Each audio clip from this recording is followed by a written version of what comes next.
میرے رسول پاک صلی اللہ تعالی علیہ وسلم ارشاد فرماتے ہیں، یہ حدیث امام بہقی نے لکھی ہے، حضور فرماتے ہیں کہ جب روزانہ سورج طلوع ہوتا ہے نا تو اس دن وہ دن اعلان کرتا ہے کہ اگر کوئی کام کرنا ہے تو کر لو، میں آج آیا ہوں، آج کے بعد نہیں آؤں گا،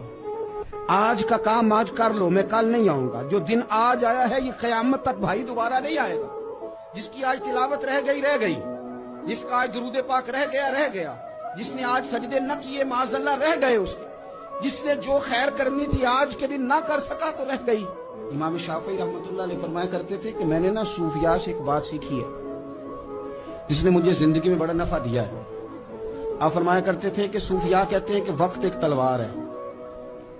یہاں تو تم اسے اپنے بس میں کر لو، اور اگر تم نے اس تلوار کو نہ تھاما تو یہ وقت ایک ایسی تلوار ہے، پھر یہ تمہیں